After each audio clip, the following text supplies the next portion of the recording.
I have people that live in South Africa. They say it's a terrible situation taking place. So we've essentially extended citizenship to those people. But this group in South Africa has faced racial persecution. Been forgotten. It's very hard for us to travel. It's very hard for us to get visas. But I want you all to know that you are really welcome here. Welcome back. Last week, in the clip that we made when the Cubans were being sent away from the United States, I said it here that I suspect Trump might look for other citizens to come and fill back the gap that has been left by the Cubans and other citizens who have been deported to various countries. Why? Because there is a gap that has been left in the US, and this gap has to be filled. The human force, the labor force that was there in the United States had dropped significantly. And therefore, this is the reason why Trump has brought back the Afrikaners. Don't just be happy. There is nothing to smile about. This was just a game. Only that you have been replaced, or let me say, you have just replaced the blacks. Because, as Trump says, whites were being murdered in South Africa. Whites were being tortured in South Africa. Therefore, he has brought them in America to replace the blacks. If we have to relate black and white, then that is the case. So I don't think it's in order. I don't think there is anything to smile about for a long time. Because maybe soon, another president might come in and withdraw the whole thing and make it illegal. Soon, just like the Cubans who were singing, Trump is the holy one, is the best. And now they were saying that things have gone south. They were very unhappy and very sad. Don't end up there. I wish you don't end up there. I wish you don't end up there. It will be very, very sad. Let's keep watching. It was like an answered prayer. Being forgotten. It's very hard for us to travel. It's very hard for us to get visas. So to suddenly hear that a country like the United States is offering us refugee status was a really big deal. And I was so excited. I felt so relieved. It just felt like a lifeline.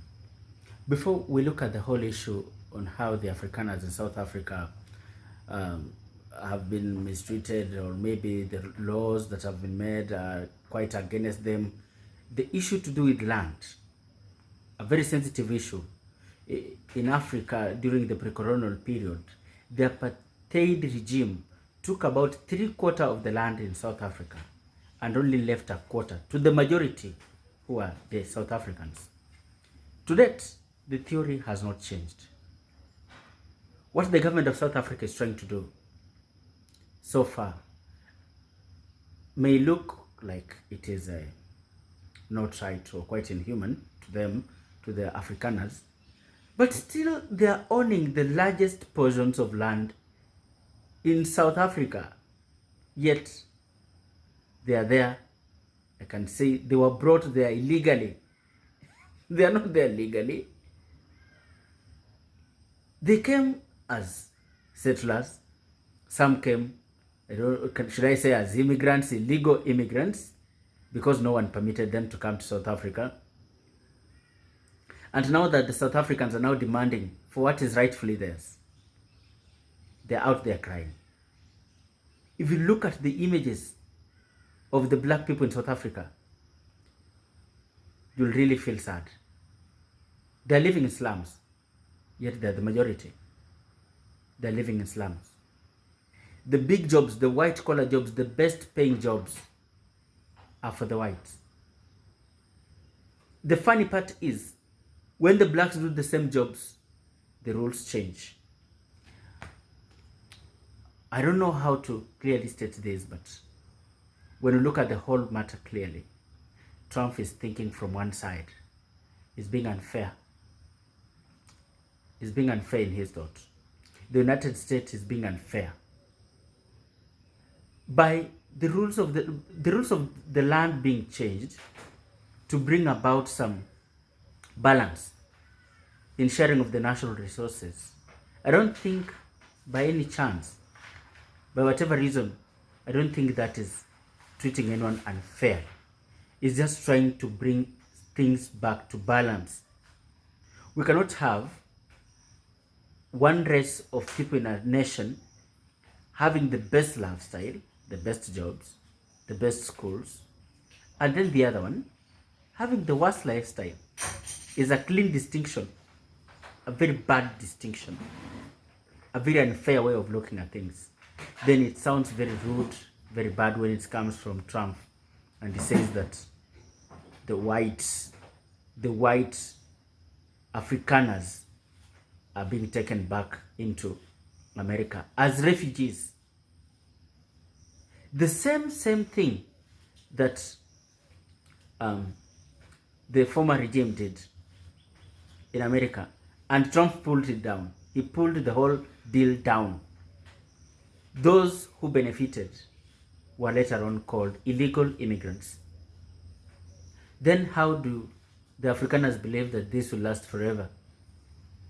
What if the next regime comes in power and pulls the whole deal down? Yet they have already banned back their home. The home is down. They cannot go back there. Where will they go calling home? I think the best thing they will have done, the Boers will just go back to their native homeland. I believe they will be welcomed.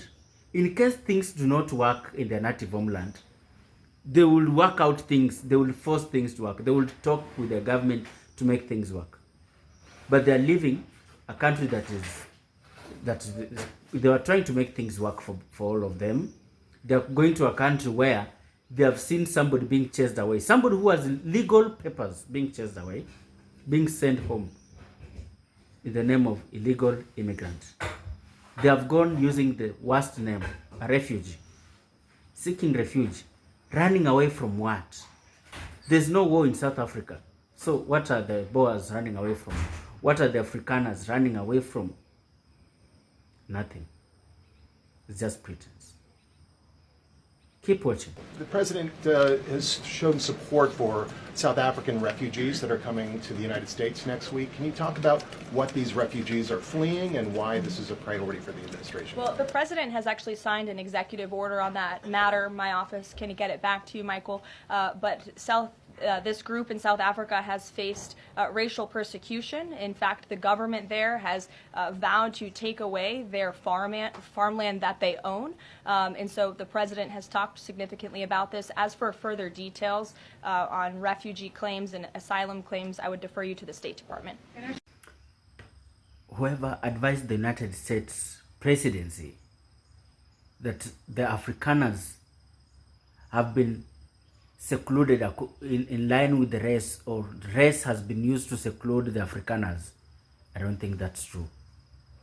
Secondly, that land belonging to the Afrikaners has been taken away, that is ironical. The land belongs to the South Africans. In fact, what the government is trying to do is trying to bring about balance. Whatever the media is announcing is biased. You know, I know that this is going to be, any adjustment in life, any change takes a while to get used to. But I want you all to know that you are really welcome here, and that we respect what you have had to deal with these last few years. We respect the long tradition of your people and what you have accomplished over the years, and I'm sure that you will be successful. It's, as you know, a lot of you think are farmers, right? When you have quality seed.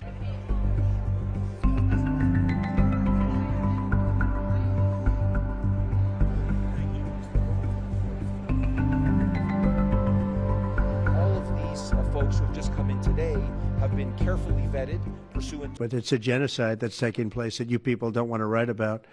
But it's a terrible thing that's taking place, and farmers are being killed. They happen to be white, but whether they're white or black makes no difference to me. But white farmers are being brutally killed, and their land is being confiscated in South Africa. And the newspapers and the media, television media, doesn't even talk about it. All of these folks who have just come in today have been carefully vetted pursuant to our refugee standards, And whether or not the broader refugee programs for other people around the world will be lifted is still an ongoing consideration. The South African government has not done what we feel is appropriate to guarantee the rights of these citizens to live in peace with their fellow South Africans, which is why under our domestic law they were given refugee status.